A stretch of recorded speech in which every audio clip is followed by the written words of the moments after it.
ਸਤਿ ਸ਼੍ਰੀ ਅਕਾਲ ਜੀ। ਤੁਸੀਂ ਪ੍ਰਾਈਮ ਮਿਨਿਸਟਰ ਟੈਲੀਵਿਜ਼ਨ ਦੇਖ ਰਹੇ ਹੋ। ਦੋਸਤੋ, ਮੈਂ ਹਾਂ ਸਵਰਨ ਸਿੰਘ ਟਹਿਣਾ ਤੇ ਹਰ ਰੋਜ਼ ਦੀ ਤਰ੍ਹਾਂ ਹੀ ਪ੍ਰੋਗਰਾਮ ਖਬਰ ਦੀ ਖਬਰ ਲੈ ਕੇ ਹਾਜ਼ਰ ਹਾਂ। ਪਹਿਲੀ ਵੱਡੀ ਖਬਰ ਦੇ ਵੱਲ ਜਾਣ ਤੋਂ ਪਹਿਲਾਂ ਪੰਜਾਬ ਦੇ ਮੌਸਮ ਦੀ ਹਾਲ ਬਿਆਨੀ ਕਰਨੀ ਬਣਦੀ ਹੈ। ਲੰਘੇ ਕੱਲ੍ਹ ਪੰਜਾਬ ਦੇ ਵਿੱਚ ਸੋਹਣੀ ਧੁੱਪ ਨਿਕਲੀ ਆ। ਅੱਧੇ ਕੁ ਹਿੱਸੇ ਪੰਜਾਬ ਦੇ ਵਿੱਚ, ਦੁਆਬੇ ਦੇ ਕੁਝ ਹਿੱਸਿਆਂ ਦੇ ਵਿੱਚ ਕੁਝ ਕੁ ਘੰਟਿਆਂ ਲਈ ਧੁੱਪ ਨਿਕਲੀ ਆ, ਪਰ ਠੰਡ ਸਵੇਰ ਦੇ ਵੇਲੇ ਜ਼ੋਰਾਂ 'ਤੇ ਸੀ। ਧੁੰਦ ਬੇਹੱਦ ਪਈ ਹੈ ਤੇ ਮੌਸਮ ਵਿਭਾਗ ਨੇ ਇਹ ਗੱਲ ਕਹੀ ਹੈ ਕਿ ਆਉਂਦੇ 48 ਘੰਟਿਆਂ ਦੇ ਵਿੱਚ ਪੰਜਾਬ ਦੇ ਵਿੱਚ ਮੌਸਮ ਸਥਿਰ ਰਹਿਣਾ, ਯਾਨੀ ਕਿ ਧੁੰਦ ਵੀ ਪੈਂਦੀ ਰਹਿਣੀ ਹੈ, ਤਰੇਲ ਵੀ ਪੈਣੀ ਹੈ, ਕੋਰਾ ਵੀ ਪੈਣਾ, ਪਰ ਦਿਨ ਦੇ ਵੇਲੇ ਧੁੱਪ ਨਿਕਲਣ ਦੀ ਪੂਰੀ ਸੰਭਾਵਨਾ ਪ੍ਰਗਟਾਈ ਗਈ ਹੈ। ਪਹਾੜੀ ਖੇਤਰਾਂ ਦੇ ਵੱਲ ਲਗਾਤਾਰ ਮੀਂਹ ਕਣੀ ਦਾ ਮੌਸਮ ਬਣਿਆ ਹੋਇਆ। ਕਈ ਥਾਵਾਂ ਦੇ ਉੱਤੇ ਬਰਫ਼ ਵੀ ਪੈ ਗਈ ਹੈ, ਜਿਹਦੇ ਕਰਕੇ ਮੈਦਾਨੀ ਖੇਤਰ ਦੇ ਉੱਤੇ ਇਹਦਾ ਚੋਖਾ ਅਸਰ ਦੇਖਣ ਨੂੰ ਮਿਲ ਰਿਹਾ। ਹੁਣ ਜਿਹੜੀ ਪਹਿਲੀ ਵੱਡੀ ਖਬਰ ਹੈ ਉਹ ਹੈਗੀ ਆ ਪੰਜਾਬ ਕਾਂਗਰਸ ਦੇ ਵਿੱਚ ਮੱਚੀ ਹੋਈ ਤਰਥੱਲੀ ਨਾਲ ਸੰਬੰਧਿਤ। ਕਾਂਗਰਸ ਨੇ ਅੱਧੀ ਕੁ ਰਾਤ ਨੂੰ ਜਿਸ ਤਰੀਕੇ ਦੇ ਨਾਲ ਦੂਜੀ ਸੂਚੀ ਆਪਣੇ ਉਮੀਦਵਾਰਾਂ ਦੀ ਜਾਰੀ ਕੀਤੀ ਹੈ, ਉਸ ਤੋਂ ਬਾਅਦ 3-4 ਵਿਧਾਇਕਾਂ ਦੀ ਫਿਰ ਟਿਕਟ ਕੱਟੀ ਗਈ ਹੈ, ਜਿਹਦੇ ਕਰਕੇ ਇੱਕ ਬਹੁਤ ਵੱਡਾ ਪੰਗਾ ਖੜਾ ਹੋ ਗਿਆ, ਜਿਹਦੇ ਕਰਕੇ ਬਹੁਤ ਵੱਡਾ ਵਿਵਾਦ ਪੈਦਾ ਹੋਇਆ। ਹਾਲਾਂਕਿ ਜਿਹਦੀ ਟਿਕਟ ਕੱਟੀ ਜਾਣੀ ਆ ਉਹਦੇ ਵੱਲੋਂ ਇਤਰਾਜ਼ ਜ਼ਾਹਰ ਕਰਨਾ ਕੁਦਰਤੀ ਹੈ। ਕਈ ਲੋਕਾਂ ਦੀ ਟਿਕਟ ਜਿਹੜੀ ਕੱਟੀ ਗਈ ਆ ਉਹ ਨਜਾਇਜ਼ ਵੀ ਹੋਈ ਆ। ਕੁਝ ਕੁ ਲੋਕਾਂ ਦਾ ਕਹਿੰਦੇ ਸਰਵੇਖਣ ਕਰਵਾਇਆ ਗਿਆ ਸੀ, ਉਹ ਉਸ ਸਰਵੇਖਣ ਦੇ ਵਿੱਚ ਜਿੱਤ ਦੇ ਪ੍ਰਤੀਤ ਨਹੀਂ ਸੀ ਹੁੰਦੇ, ਜਿਹਦੇ ਕਰਕੇ ਉਹਨਾਂ ਦੀ ਥਾਂ ਦੇ ਉੱਤੇ ਕਿਸੇ ਹੋਰ ਨੂੰ ਟਿਕਟ ਦੇ ਦਿੱਤੀ ਗਈ। ਪਰ ਮੇਰੇ ਮਨ ਦੇ ਵਿੱਚ ਇਹ ਸਵਾਲ ਪੈਦਾ ਹੁੰਦਾ ਕਿ ਫਿਰੋਜ਼ਪੁਰ ਦਿਹਾਤੀ ਤੋਂ ਜਿਹੜੀ ਆਸ਼ੂ ਬੰਗੜ ਨੂੰ ਟਿਕਟ ਦਿੱਤੀ ਗਈ ਹੈ, ਉਸ ਥਾਂ ਦੇ ਉੱਤੇ ਪਹਿਲਾਂ ਆਸ਼ੂ ਹੋਰੀ ਆਮ ਆਦਮੀ ਪਾਰਟੀ ਦੇ ਉਮੀਦਵਾਰ ਬਣੇ। ਬਾਅਦ ਦੇ ਵਿੱਚ ਉਹ ਕੁਝ ਕੁ ਘੰਟਿਆਂ ਬਾਅਦ ਸਾਹਮਣੇ ਆਏ ਮੀਡੀਆ ਦੇ, ਕਹਿੰਦੇ ਜੀ ਨਾ, ਇਹ ਗੱਲ ਬਿਲਕੁਲ ਗਲਤ ਹੈ। ਮੇਰੇ ਉੱਤੇ Aam Aadmi party high command ਦੇ ਵੱਲੋਂ ਦਬਾਅ ਬਣਾਇਆ ਜਾ ਰਿਹਾ, ਮੈਨੂੰ ਇਹਨਾਂ ਦੇ ਵੱਲੋਂ ਇੱਕ ਤਰੀਕੇ ਨਾਲ ਟੌਰਚਰ ਕੀਤਾ ਜਾ ਰਿਹਾ, ਇਹਨਾਂ ਦੇ ਵੱਲੋਂ ਸਹੀ ਤਰੀਕੇ ਨਾਲ ਕੰਮ ਨਹੀਂ ਕੀਤਾ ਜਾ ਰਿਹਾ, ਇਸ ਕਰਕੇ ਮੈਂ ਆਮ ਆਦਮੀ ਪਾਰਟੀ ਛੱਡੀ, ਮੈਂ ਉਮੀਦਵਾਰੀ ਵੀ ਛੱਡੀ, ਮੈਨੂੰ ਟਿਕਟ ਨਹੀਂ ਚਾਹੀਦੀ ਗੀ।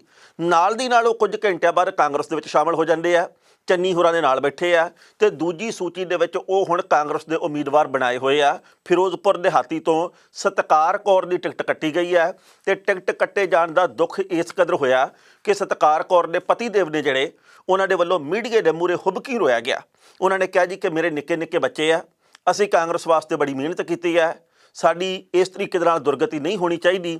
ਕਾਂਗਰਸ ਹਾਈ ਕਮਾਂਡ ਨੂੰ ਅਸੀਂ ਸਿਰਫ ਬੇਨਤੀ ਹੀ ਕਰ ਸਕਦੇ ਹਾਂ। ਕਿਸੇ ਦੇ ਲਈ ਇਹ ਸਵਾਦ ਲੈਣ ਵਾਲੀ ਗੱਲ ਹੋ ਸਕਦੀ ਹੈ ਕਿ ਇੱਕ ਵਿਧਾਇਕਾ ਦਾ ਪਤੀ ਕਿਵੇਂ ਹੁਬਕੀ ਰੋ ਰਿਹਾ, ਕਿਵੇਂ ਭੁੱਬੀ ਰੋ ਰਿਹਾ, ਪਰ ਉਹ ਬੰਦਾ ਇਹ ਗੱਲ ਕਹਿ ਰਿਹਾ ਕਿ ਦੇਖੋ ਜੀ ਅਸੀਂ ਬਹੁਤ ਮਿਹਨਤ ਕੀਤੀ ਹੈ ਤੇ ਸਾਡੀ ਟਿਕਟ ਕੱਟ ਕੇ ਦਿੱਤੀ ਕਿਹਨੂੰ ਗਈ, ਜਿਹੜਾ ਕਿ ਕੁਝ ਘੰਟੇ ਪਹਿਲਾਂ ਪਾਰਟੀ ਵਿੱਚ ਸ਼ਾਮਲ ਹੋਇਆ। ਜਿਹਨੂੰ ਟਿਕਟ ਦਿੱਤੀ ਗਈ ਆ ਉਹ ਇੱਥੋਂ ਸੀਟ ਕੱਢ ਹੀ ਲਊ, ਇਸ ਗੱਲ ਦੀ ਕੀ ਗਰੰਟੀ ਹੈ। ਸੋ ਹੈਰਾਨੀ ਹੁੰਦੀ ਹੈ ਇਸ ਗੱਲ ਦੀ, ਕਿਉਂਕਿ ਐਤਕੀ ਆਮ ਆਦਮੀ ਪਾਰਟੀ ਦੇ ਵਿੱਚ ਵੀ ਕੁਝ ਟਿਕਟਾਂ ਇਹੋ ਜਿਹੀਆਂ ਮਿਲ ਗਈਆਂ। ਇੱਧਰੋਂ ਜੇਕਰ ਆਮ ਆਦਮੀ ਪਾਰਟੀ ਦੀ ਟਿਕਟ ਛੱਡ ਕੇ ਕਾਂਗਰਸ ਵਿੱਚ ਜਾਣ ਵਾਲੇ ਨੂੰ ਟਿਕਟ ਮਿਲ ਗਈ, ਤਾਂ ਬਾਕੀ ਵੱਖ-ਵੱਖ ਪਾਰਟੀਆਂ ਨੂੰ ਛੱਡ ਕੇ ਆਮ ਆਦਮੀ ਪਾਰਟੀ 'ਚ ਸ਼ਾਮਲ ਹੋਣ ਵਾਲਿਆਂ ਨੂੰ ਵੀ 24 ਘੰਟਿਆਂ ਦੇ ਵਿੱਚ ਜਾਂ 48 ਘੰਟਿਆਂ ਦੇ ਵਿੱਚ ਟਿਕਟ ਮਿਲ ਗਈ ਹੈ। ਜਲੰਧਰ ਦੇ ਵਿੱਚ 2-3 ਜਣਿਆਂ ਨੂੰ ਇੱਦਾਂ ਮਿਲੀਆਂ। ਉਧਰ ਸਾਬਕਾ ਮੇਅਰ ਜਿਹੜੇ ਕੁਲਵੰਤ ਸਿੰਘ ਮੋਹਾਲੀ ਤੋਂ, ਉਹ ਅੱਜ ਜਿਵੇਂ ਪਾਰਟੀ 'ਚ ਸ਼ਾਮਲ ਹੋਏ ਆ, ਪਰਸੋਂ ਉਹਨਾਂ ਨੂੰ ਟਿਕਟ ਮਿਲ ਜਾਂਦੀ ਹੈ, ਜਿਹਦੇ ਕਰਕੇ ਐਤਕੀ ਲੋਕ ਵੀ ਭੁਚੱਕੇ ਜਿਹੇ ਰਹਿ ਗਏ ਵੀ ਕਿਹਦੇ ਉੱਤੇ ਯਕੀਨ ਕਰੀਏ ਤੇ ਕਿਹਦੇ ਉੱਤੇ ਨਾ ਕਰੀਏ। ਟਿਕਟਾਂ ਇਉਂ ਵੀ ਮਿਲ ਜਾਂਦੀਆਂ, ਟਿਕਟਾਂ ਇਉਂ ਵੀ ਕੱਟੀਆਂ ਜਾਂਦੀਆਂ। ਕਾਂਗਰਸ ਦਾ ਇੱਕ ਪਰਿਵਾਰ ਇੱਕ ਟਿਕਟ ਦਾ ਫਾਰਮੂਲਾ ਫੇਲ ਸਾਬਤ ਹੋ ਗਿਆ, ਕਿਉਂਕਿ ਜੇਕਰ ਆਪਾਂ ਇੱਕ ਟੱਬਰ ਇੱਕ ਟਿਕਟ ਦੀ ਗੱਲ ਕਰਦੇ ਹਾਂ ਤਾਂ ਉਹਦੇ ਤਹਿਤ ਰਾਣਾ ਗੁਰਜੀਤ ਸਿੰਘ ਦੇ ਪੁੱਤ ਨੂੰ ਟਿਕਟ ਨਹੀਂ ਦਿੱਤੀ ਗਈ, ਕਿਉਂਕਿ ਰਾਣਾ ਗੁਰਜੀਤ ਸਿੰਘ ਵਜ਼ੀਰ ਆ ਇਸ ਵੇਲੇ, ਉਹ ਆਪਾਂ ਜਾਣਦੇ ਕਪੂਰਥਲੇ ਤੋਂ ਇੱਕ ਵਾਰ ਫਿਰ ਉਮੀਦਵਾਰ ਬਣਾਏ ਗਏ ਆ। ਉਹਨਾਂ ਨੇ ਆਪਣੇ ਪੁੱਤ ਲਈ ਟਿਕਟ ਮੰਗੀ, ਪਰ ਹਾਈ ਕਮਾਨ ਨੇ ਇਹ ਗੱਲ ਕਹੀ ਨਾ ਬਾਈ, ਇੱਕ ਬੰਦਾ ਇੱਕ ਪਰਿਵਾਰ ਇੱਕ ਟਿਕਟ। ਉਹਨਾਂ ਦੇ ਪੁੱਤ ਦੇ ਵੱਲੋਂ ਰਾਣਾ ਇੰਦਰ ਪ੍ਰਤਾਪ ਦੇ ਵੱਲੋਂ ਸੁਲਤਾਨਪੁਰ ਲੋਧੀ ਤੋਂ ਆਜ਼ਾਦ ਚੋਣ ਲੜੀ ਜਾ ਰਹੀ ਹੈ, ਆਜ਼ਾਦ ਉਮੀਦਵਾਰ ਦੇ ਤੌਰ 'ਤੇ। ਪਰ ਜੇ ਆਪਾਂ ਗੱਲ ਕਰਦੇ ਹਾਂ ਬੀਬੀ ਰਜਿੰਦਰ ਕੌਰ ਭੱਠਲ ਦੀ, ਆਪ ਵੀ ਉਹ ਚੋਣ ਲੜ ਰਹੇ ਆ ਤੇ ਉਹਨਾਂ ਦੇ ਜਵਾਈ ਰਾਜਾ ਦੇ ਵੱਲੋਂ ਸਾਹਨੇਵਾਲ ਤੋਂ ਚੋਣ ਲੜੀ ਜਾ ਰਹੀ ਹੈ। ਮਤਲਬ ਇੱਕ ਟੱਬਰ ਇੱਕ ਟਿਕਟ ਵਾਲਾ ਫਾਰਮੂਲਾ ਇੱਥੇ ਫੇਲ ਸਾਬਤ ਹੋ ਗਿਆ।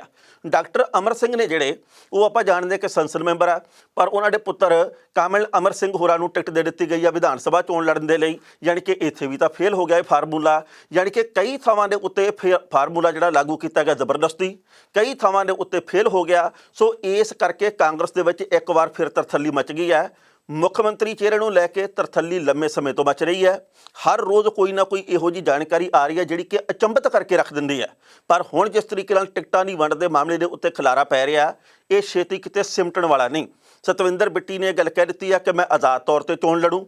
ਉਧਰੋਂ ਜਿਹੜੇ 4 ਵਾਰ ਦੇ ਵਿਧਾਇਕ ਆ ਅਮਰੀਕ ਸਿੰਘ ਢਿੱਲੋਂ ਸਮਰਾਲੇ ਤੋਂ, ਉਹਨਾਂ ਦੀ ਥਾਂ ਦੇ ਉੱਤੇ ਰਾਜਾ ਗਿੱਲ ਨੂੰ ਟਿਕਟ ਦੇ ਦਿੱਤੀ ਗਈ ਆ। ਹਾਲਾਂਕਿ ਅਮਰੀਕ ਸਿੰਘ ਢਿੱਲੋਂ ਆਪਣੇ ਪੋਤੇ ਵਾਸਤੇ ਟਿਕਟ ਚਾਹੁੰਦੇ ਸੀ, ਪੋਤੇ ਨੂੰ ਕੀ ਮਿਲਣੀ ਸੀ, ਦਾਦੇ ਦੀ ਟਿਕਟ ਵੀ ਕੱਟਤੀ ਹੈ। ਸੋ ਉਹਨਾਂ ਨੇ ਵੀ ਇਹ ਗੱਲ ਕਹੀ ਹੈ ਕਿ ਪਾਰਟੀ ਨੇ ਮੇਰੀ 40 ਸਾਲ ਦੀ ਸੇਵਾ ਦੀ ਦੁਰਗਤੀ ਕੀਤੀ ਹੈ, ਜਿਹਦੇ ਕਰਕੇ ਮੈਂ ਵੀ ਆਜ਼ਾਦ ਤੌਰ ਦੇ ਉੱਤੇ ਚੋਣ ਲੜਨੀ ਹੈ।